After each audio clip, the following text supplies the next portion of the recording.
Hey, welcome everybody. I am really thrilled to be here with you all and have you in conversation.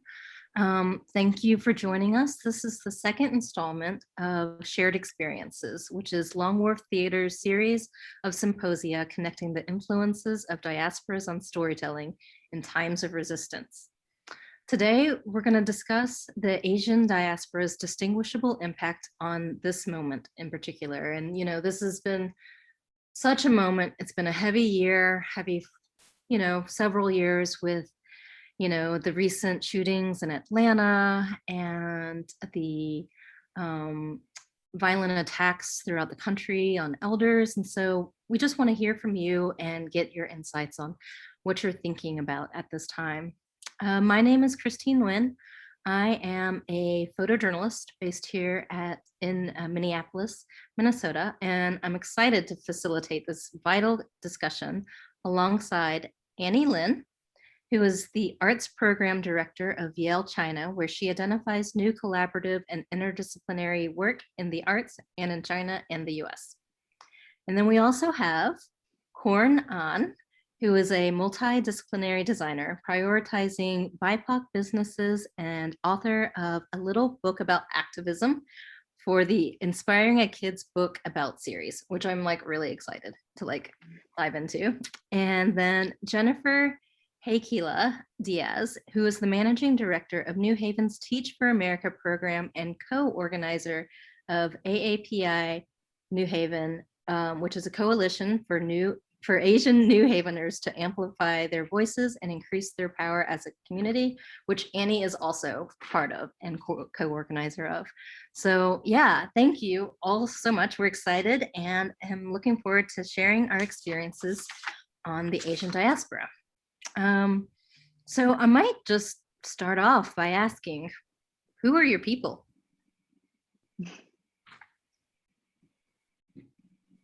Well, I'm happy to start. Just very simply, I guess my people are a few generations back in Taiwan.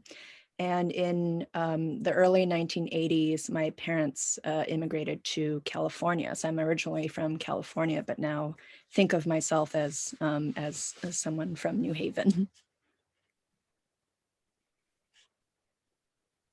I can go. I am from Korea, not specifically, but my dad is a first generation immigrant who came here when he was in his teenage years, but I am a mixed child. So I find my identity coming from a lot of different places, but definitely Korea being the biggest influence. What about you, Jenny? My relatives on my mother's side are immigrants from South Korea. Most of them came to the United States right around the time when I was born in the late 1970s.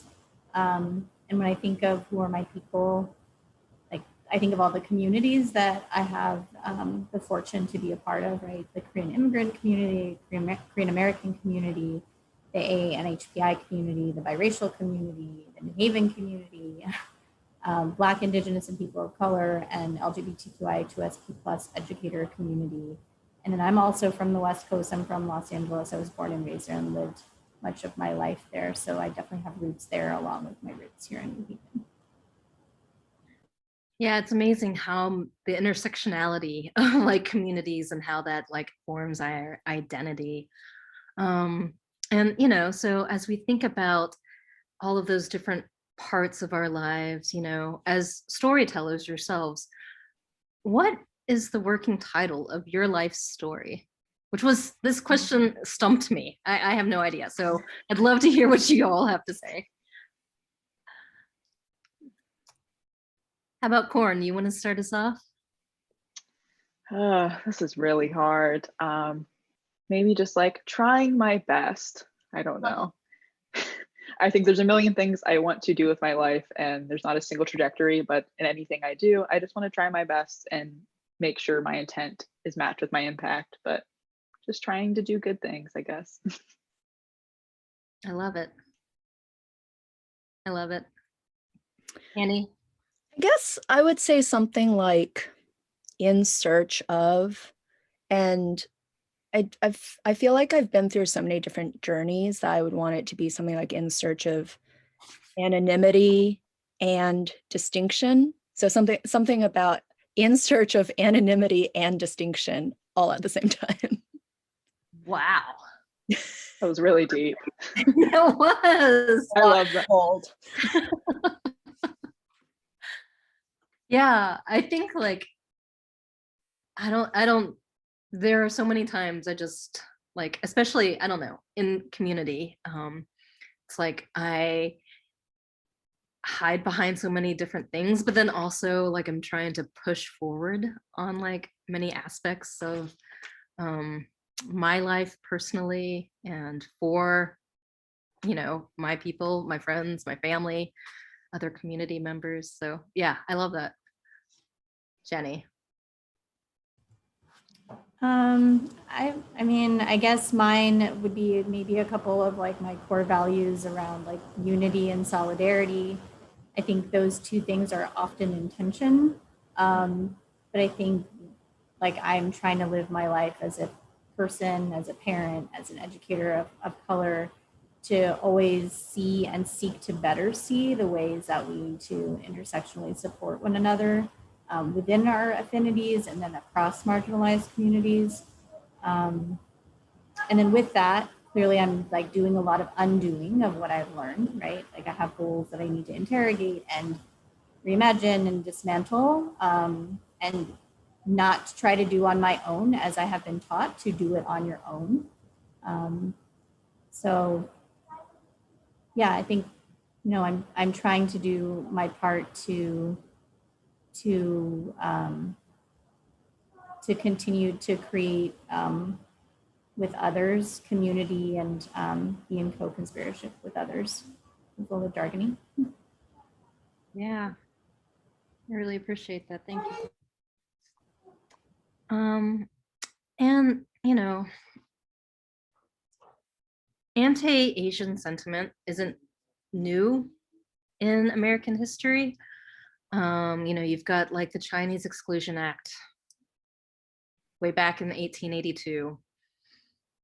Then you've got like Japanese Americans were incarcerated during World War II. Vincent Chin was murdered, you know, in the 1980s at a time when Asian Americans were blamed for the decline in of the auto industry, much like how our community has, you know, is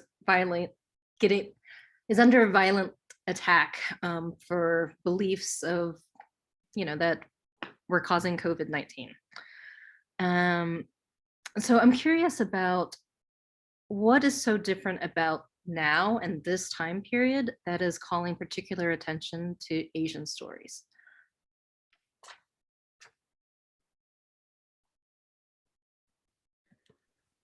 I think there's, and I'll speak more for myself, but also some of the things I'm hearing from friends, from family, from colleagues is this idea of enough. Like I'm seeing a lot, I have been seeing a lot, and we need to discover what our voice is as a collective.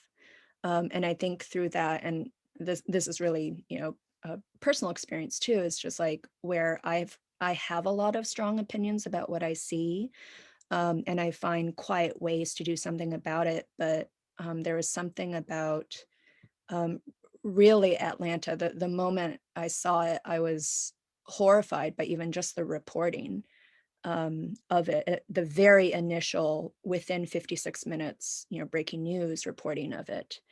And just thinking, wow, it can't just be about me standing up. It also needs to be about figuring out what our collective power is. There's, you mentioned that, you know, Jenny and I have been working with this AAPI New Haven group, but there's a lot of other people involved. And one of those people who are critical is Christine Kim. And she always says, we're like a family, like we're kind of forced to be together, this AAPI group. And maybe we don't even want to be together, but we're forced to be together and we need to understand what that means. And that, I think that takes a lot of hard work. But I think there's just this kind of, we need to stand up. I know I've been on a journey, as I mentioned before, to understand what that means, what I mean in society, in this community. And I really look to role models and great educators, the work that Jenny is doing left and right to kind of understand how I can even do that. And just one other thing I'll say is this idea of public service and civic engagement is just not something that I ever really saw modeled for me by my family, which was just, very, I think we were one of 4 Asian families in a very white Christian town. And so we didn't do anything in the community except for go to the grocery store to shop and just keep to ourselves in our small business. So I think just my own journey right now in the last few years is really understanding what my role is in the community, and how I can help shape my own identity in my own terms, because otherwise it's going to get shaped for me. Yeah, that's powerful. I mean, and there's nothing worse than having it shaped for you. I mean, I think already like there are these ideas of what these stereotypes and ideas of what our journey should be individually or as people or like, Asian Americans. So yeah, I really appreciate that. Yeah, I think for me, it's been a very interesting year. I think just I really hadn't come into grasp with my identity as being Asian American. I think more in just subtle ways that I always push it aside, like, oh, all these microaggressions, all these things that happened to me throughout my life, like they're fine. This is just kind of how it is. And then kind of at a wide scale this past year, really being like a large racial awakening for the majority of the population, mostly white people, finally understanding what's going on in a way that you absolutely cannot ignore.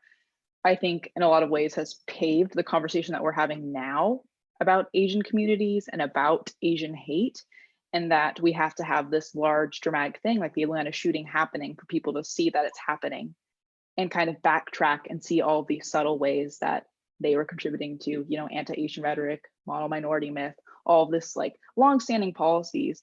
So it's very disheartening in a way, in that it took this long to get there. And even seeing how this has happened with the Black community and me not really having enough insight and seeing that now having to happen to the Asian community. And like, it shouldn't have to happen to you for it to matter to you. But sometimes that is what it takes for a lot of people to get involved. But I also think it's, I don't know, exciting in a way that people definitely are caring about Asian communities now. And I am seeing people that I never thought would care, like have, I don't know, more intention with their words and understand an impact. So I'm hoping that that leads really to a path of reflecting back on past things and not just like violent acts of hatred, like the more subtle things that actually aren't very subtle at all. Yeah, I recently had a conversation with a friend who I've known for a really long time. And she and I had never had a conversation actually about, small things that come up that she was like, oh, I didn't realize that you dealt with this. Do you deal with this? Do you deal with that? And I was like, yeah, yeah, of course. And then I thought back and like, well, did I never just speak up and tell her, anytime somebody says, oh, you speak really good English, or, anytime you've had, I don't know, like those smaller microaggressions that build up and are, in fact, really racist. So that was on me. I was like, oh, I didn't speak up at those times, and I should have. What are your thoughts, Jenny? I mean, I don't know if now is really different, right? Like, I think so. I live in, like, if you think of the mood meter from the Yale Center for Emotional Intelligence, I like to tell people that I live in the red zone. Like, I live in the high energy, high unpleasantness zone, like very angry, but also like very activated, right? Like very energized to like get things done. And so I feel like even though, yes, my rage crying was more so the week of the shootings in Atlanta than it had been like the week before, I don't feel like things are new or different. It's like the same old, right? It's like repeat of marginalization, targeting, harming, oppression, you name it. But I will also say that in like the sea of anger that is me, I also do have a lot of hope. Otherwise that sea would dry up, right? And I think we can talk about like Trump's rhetoric or the politics of now and how there's been some like increase, like some pretty significant increases in violence against AAPI folks. We can talk about the fact that the AAPI community is like the fastest growing racial group in the United States, right? Both by like through immigration and also births here. And I guess for me, I've actually tried, I want to be more on the hope side right now. And like, I think that like our youth are calling for things that like I as an exennial didn't call for when I was their age. Like, yeah, I wanted things to be different and I want to continue to contribute to making our world a better place for everybody.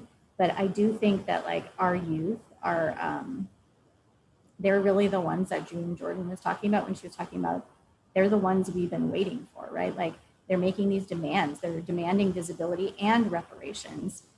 They're demanding that we rewrite our histories and include all histories across all intersections of identities.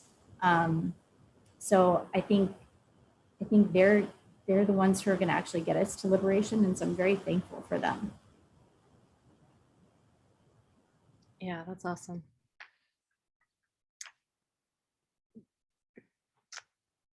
I'll come back. I'll circle back. So what aspects of the Asian diaspora continue to impact the stories of its descendants? What makes our stories distinctive in this socio-political climate?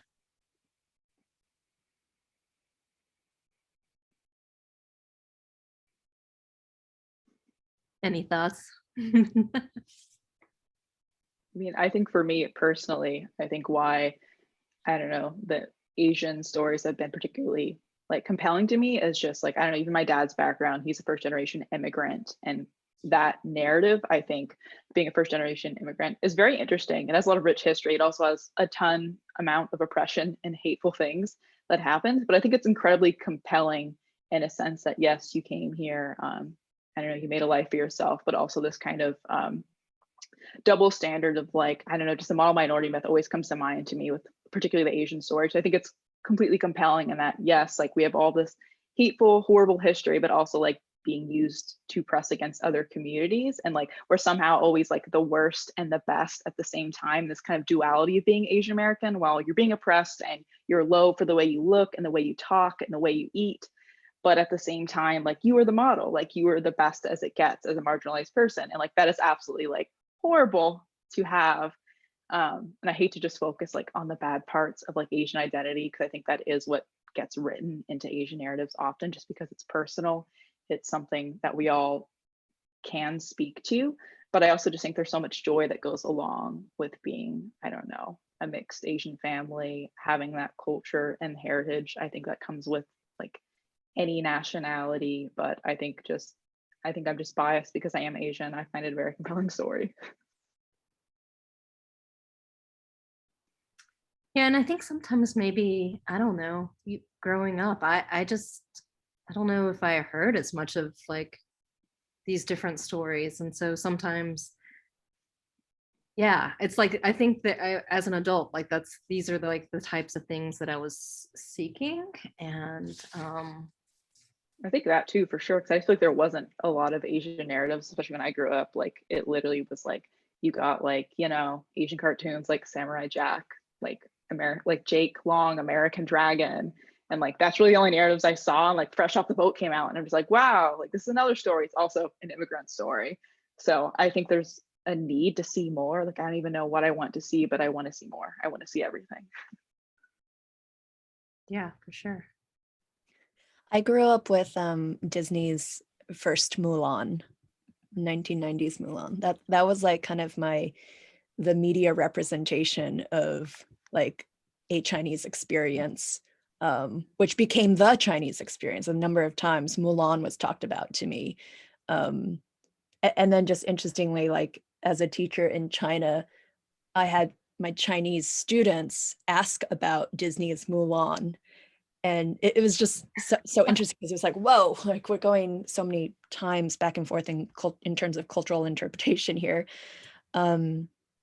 It's just, yeah, Courn, you kind of jumped to thinking about like intergenerational dynamics a little bit, and made me just think about like how my parents' kind of way of being in relation to society and community was just like, right, don't rock the boat, just don't do anything out of line, make sure you're always choosing paths that will where you will succeed, which is ironic because I ended up studying music against their suggestions and their teachings. But I think there's like a strong recognition of their struggle of coming here and honoring those sacrifices that they made, that I feel really strongly with my brother and me. And it's part of why it's hard for us to confront them on some issues that I think we really deeply want to talk about. And it also obviously shapes the way we show up in this community. So just to kind of say that I think part of the migration experience puts you into a fight or flight, survival and safety mode. And so, some people call that assimilation, right? Finding a way to make it work because you're in the minority and you don't know how to navigate just yet. And so trying to figure out first how to navigate was part of the way they were able to survive and provide for their family. And then, seeing these racial slurs that continue just feed into this idea of othering that I think, for example, my parents already felt. And so having that kind of almost feed and again exacerbate the narrative they already felt for themselves just made them feel like they didn't belong. And it was almost this like this self-fulfilling prophecy, right? Almost like a self-censorship, self-imposed kind of, that's right, we don't belong because we don't belong. And I think that's something my brother and I have had a hard time kind of witnessing as we matured into adulthood and realized what we wanted to be in terms of our own identities. Do you think that has like also impacted, your work with AAPI New Haven? Like, as my parents also were definitely the type of to say like, no, don't rock the boat, don't do that type of thing, which I think pushed me in different directions to like then want to rock the boat, not specifically against them, but just seeing all of the things that they had experienced and then just wanting more, I think, for the community. Yes, absolutely, in a sense.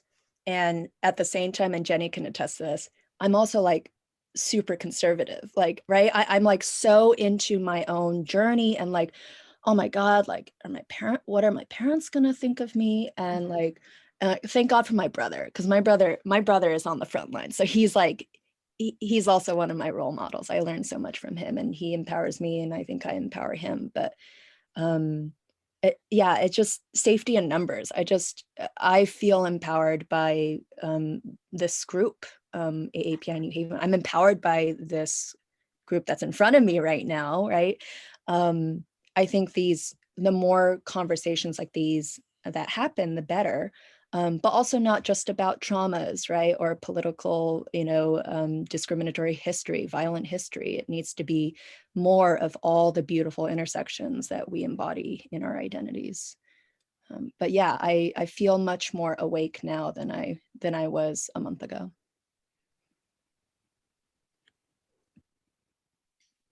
I think for me, my mind naturally went to like continuous immigration, imperialism, how like the how Asian countries continue to be detrimentally affected by the US coming over to Asia and European countries coming over to Asia. So mine went bigger rather than sort of personally with like what Courn and Annie were talking about.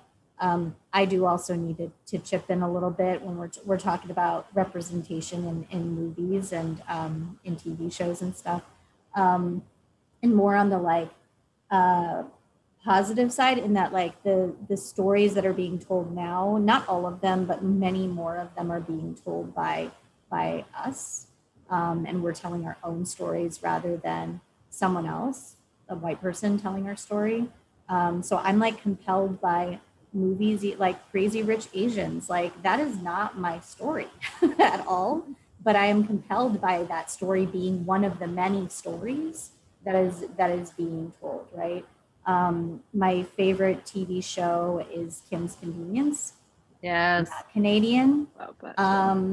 But I can relate to a lot of the things going on in that show, because I see my family in that show, and it also makes me think about all the things I don't know about my family, because my mom has definitely been of the like, I'm not going to tell you about all the things that I went through. She's definitely been very, very private, but I hope that she will tell me more and more of her story, and I hope that I'll ask more, because I didn't ask enough either as a kid.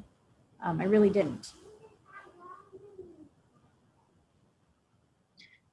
Yeah, I feel that. I think when I was a kid, like my family immigrated to West Virginia from Vietnam, right? And so they're one of the few Vietnamese folks who were there, and then there were a whole lot who immigrated over there from because of Catholic Charities. And I remember reading this article now as an adult about my dad and his journey, and I was just like, I didn't know any of that stuff. And then like a line down later, it was like, yeah, I don't tell my daughters any of this stuff because they're American, they don't want to know. And I was like, no, I feel like that would have been something that would have been like really helpful about, for me learning my identity. But also I was like, yeah, what? I didn't ask any of that stuff either. So I mean, you're just a kid trying to be a kid, and I think sometimes it doesn't occur to you to ask for those stories. So, and I'm curious, with Jenny and Courn. Courn has written a children's book, and then Jenny is also a super awesome mom. And as a young mom, I'm just kind of curious, like, how do you think about talking to your kids, and like, what do you impart on your kids? Do you invite them to ask questions, or do you just tell them? You just tell them, don't wait for the questions. And some of the kind of learning theory behind Courn, your book, is I'm just kind of curious. Yeah, I mean, as far as like the book, I actually don't have plans to really have kids or anything, but I do see a lot of value in education, because it definitely starts with people who have fresh minds, because people aren't born horrible people for the most part. So I think that was a lot of my positioning, always wanting to be in the children's space. And I think an inspiration for a lot of my work, because it's very cutesy and kid friendly, because also I just like that style, but I also just think that's where I want to put my efforts at. And I don't think that's to the detriment about, I don't believe that older people can change, but I think there's a lot of effort that can be put into younger people that doesn't require as much time, and it can be a lot more intentional. And I think it reflects a lot of what I wish to see when I was a kid. And I think that's what I really want to be, whether, that's making more kids book or fostering kids down the line. I just really want to be a force for children that I didn't have. I didn't have that representation. I didn't have someone looking out for me and explaining these really big problems to me in a ways that weren't patronizing to me. So I don't know, I guess that's kind of like my philosophy a little bit.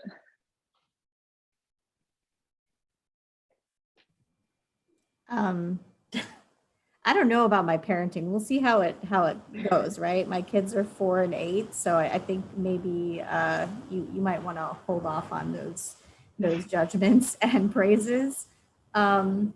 I mean, I think it's both. And I think even what I was saying before, it's like shameful sometimes, right? Like when my kids ask me something about their harmony and I'm like, I don't know, you actually have to go ask her and maybe she'll tell you.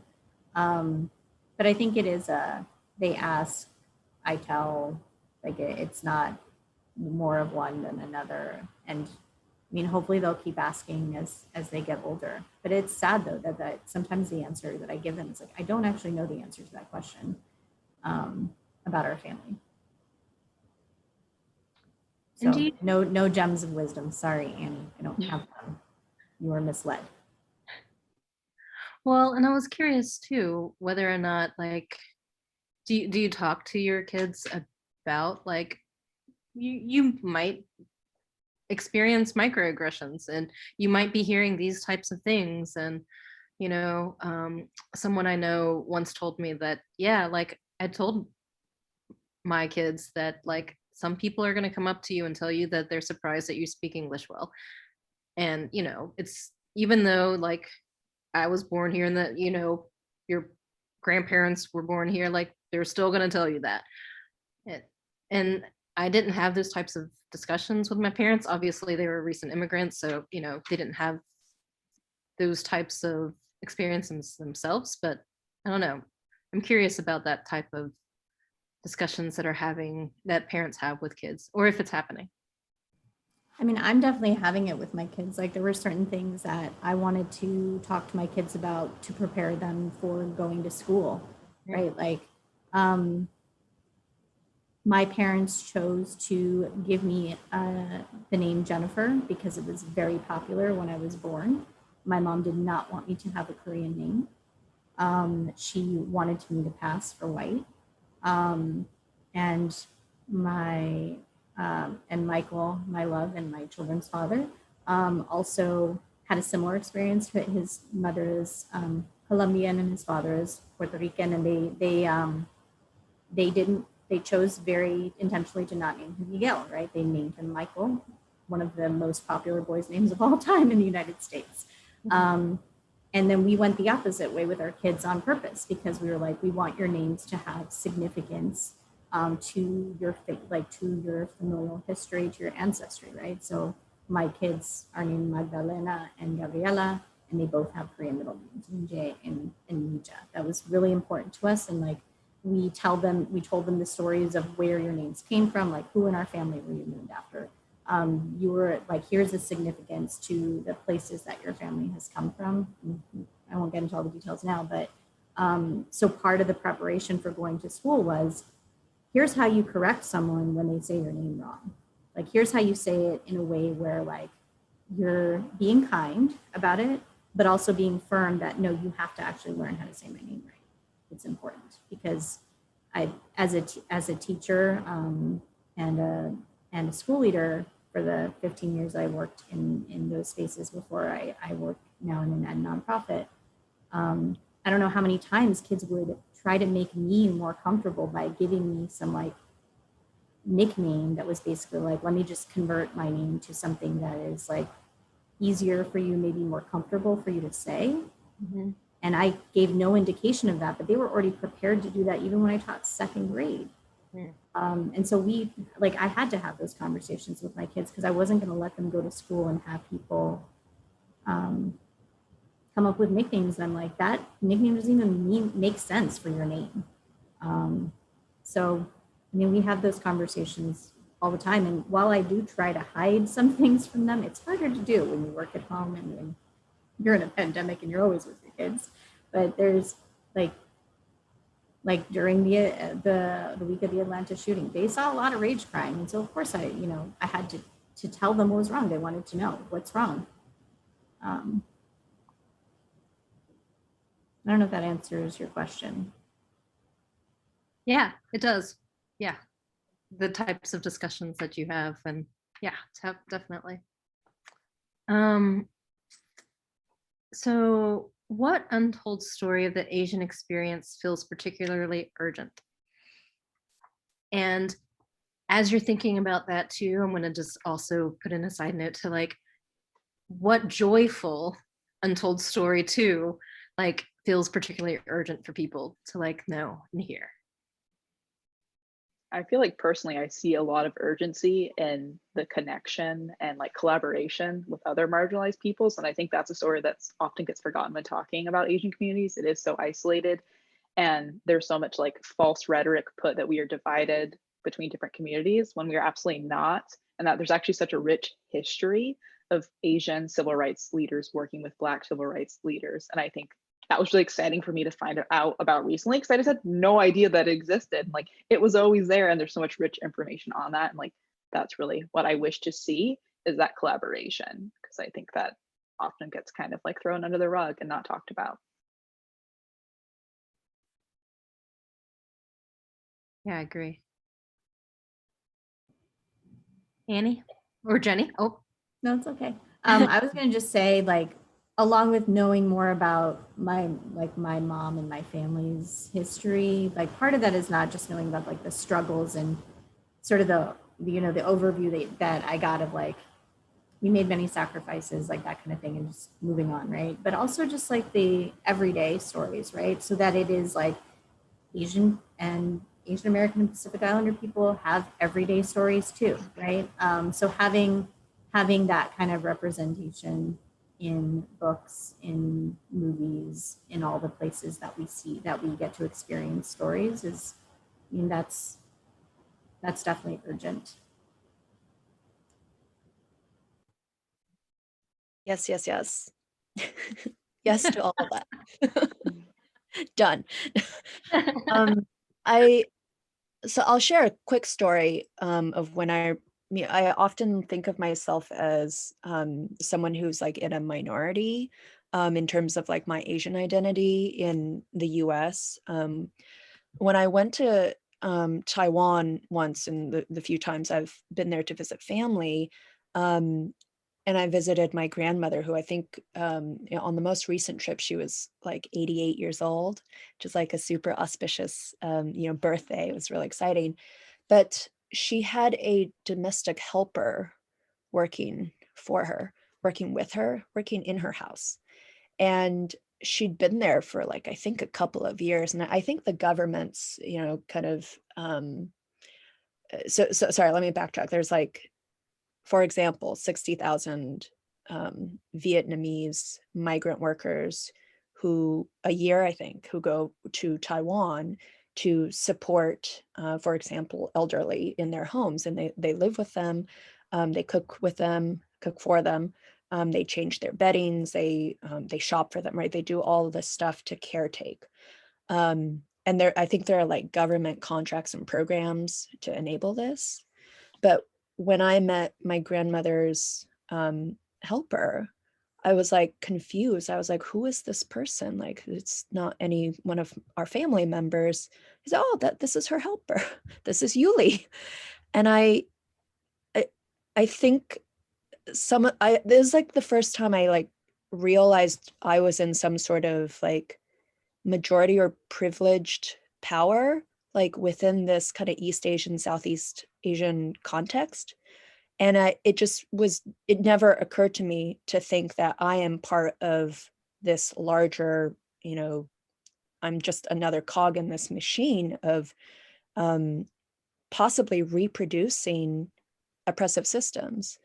And so I think your question was like about untold stories, is like understanding where some of these dynamics originated and how they are actually still transferred into the US, where there's this myth of the land of opportunity, and like you can make it, it's a meritocracy, you just have to work hard.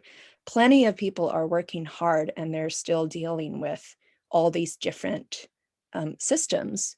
And some people have to navigate way more than others. And like as someone who is Chinese American, I have the privilege of being in the US, where like Chinese culture is probably one of the most visible, if not the most visible, Asian culture in the US, and that's definitely a privilege. So kind of I have work to do to understand, educate what AAPI really means, because it's not Chinese, right? And it's not East Asia. There's just so much plurality and diversity that I just don't I don't know about in New Haven. And I long for those stories that have not yet been told.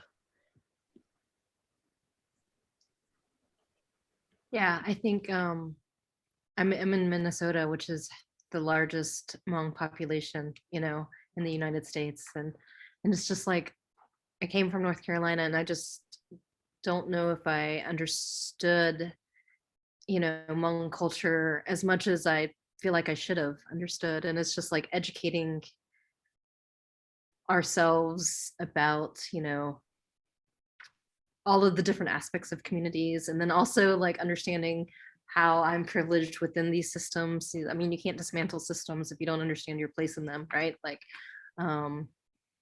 so yeah, thank you. And then the last question that I have, we have like just a little bit of time, so not everybody has to answer unless you want to. How do the model minority myth and imposter syndrome impact the authenticity of Asian storytellers working to create in and for predominantly white institutions?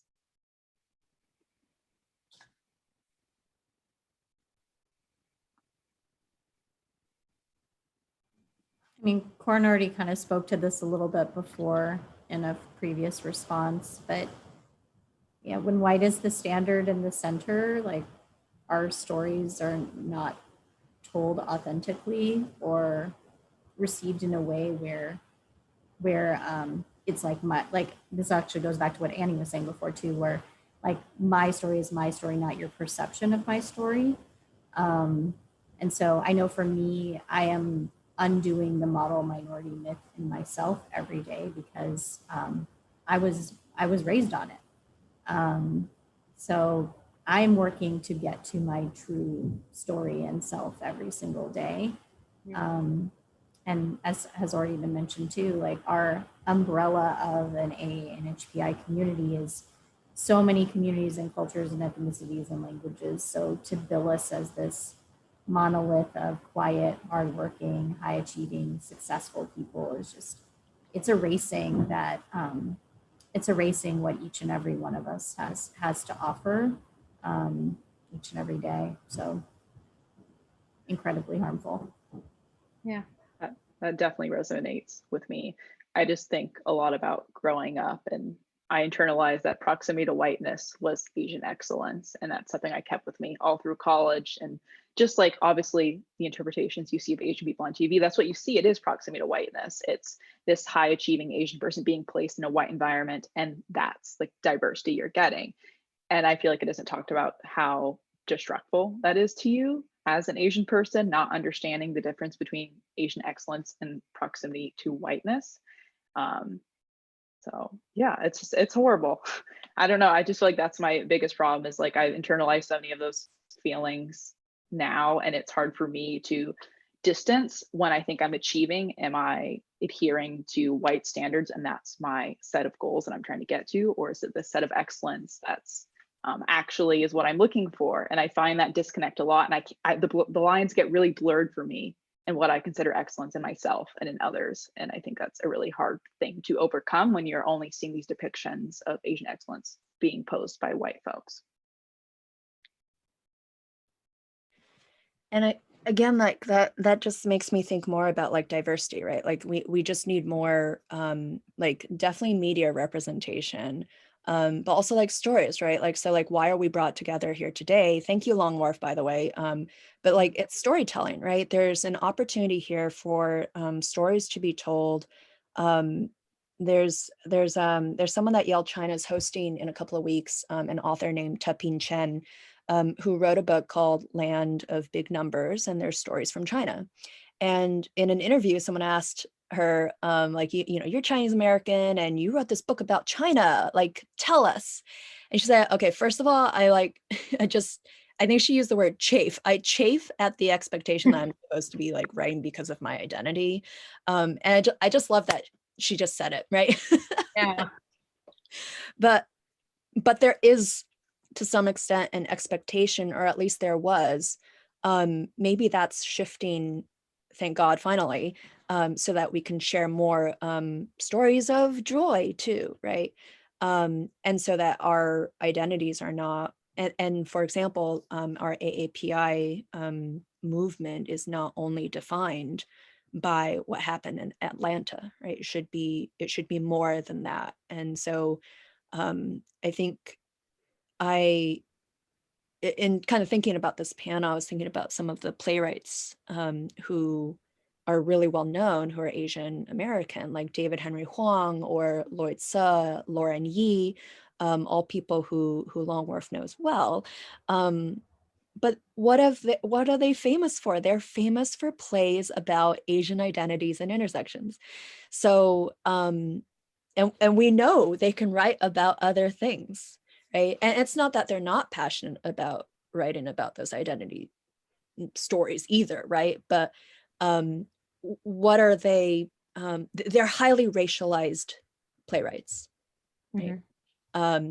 When other playwrights, for example, white playwrights, don't have to have that framework. So it's not like a really exciting note to end on, but I guess it's just, I'm inspired by some of the education work that I'm seeing, and also the possibilities in arts, culture, and media to tell more of the untold stories.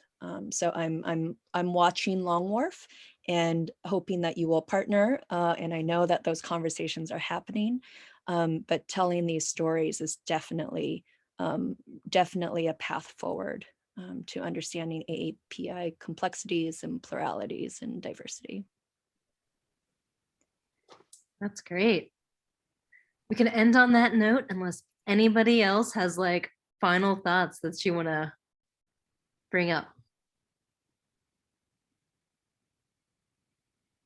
I know it's hard to top that. Oh, that was so good and lovely. I'm like, that's the ending note. So well, thank you all so much for like having these conversations, and this is wonderful. It's so great to see like a panel discussion and see that, you know, thank you Long Wharf for having these kinds of conversations, because they don't happen often. So thank you. Well, thank you, everyone. And really thank you, Christine, because I don't know if anyone got to read your bio, but hopefully they'll post it alongside the video because you're doing really awesome, amazing work. Thank you. Thank you.